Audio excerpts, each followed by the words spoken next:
Today, we're going to build this fire, the hunter's fire. The process in general is laid out in the Adventures in Camping, the handbook that I used to use to teach young boys and young men how to build campfires and survive in the wilderness. Today we're going to make what's called a hunter's fire, but it's my version of it. And you start off with, traditionally you would put your two logs like that, and you want some green logs for this because you don't want them burning, but I always put mine like this, and there's a reason for that, and I'll show you in just a minute. The reason is, if you want to cook something and you want just a little bit of fire, you put your product right there and you get just a little bit of fire. But if you wanted a whole lot of fire, you could put it right here and you'd get a whole lot of coal area up under there.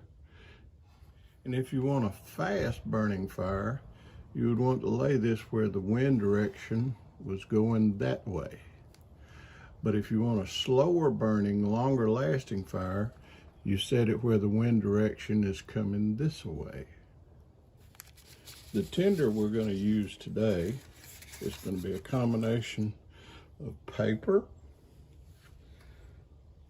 and a couple of pieces of fat lighter from some heart pine. And then we're going to put in, it's really a combination between tinder and kindling. It's one of nature's best fire starters. It's a pine cone.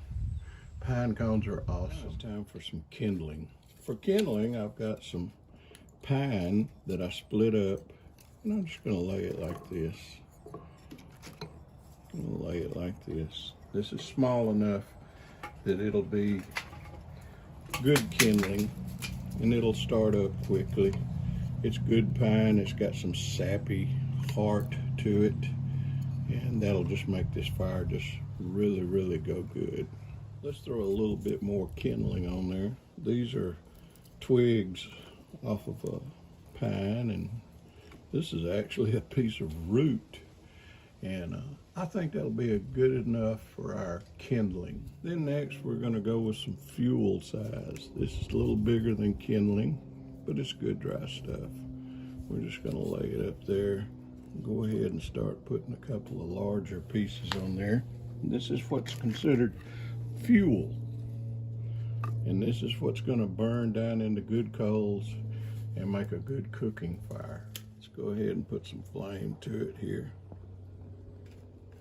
Light this, all this tinder up.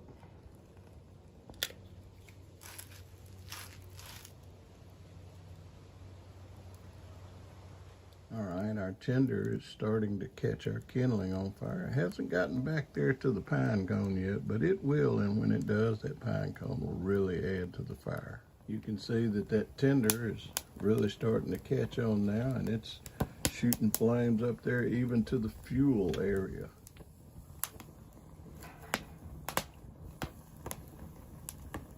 Now as this kindling continues to burn up and absolve itself, the fuel will actually fall onto the top of it and starting to make some small coals under there.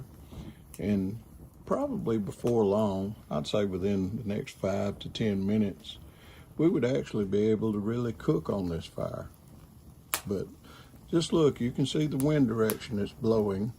It's blowing in like this from the back side of it because I wanted a slower fire. I want to be able to cook on it. This is not a fire to keep me warm per se, but it's one I can cook on.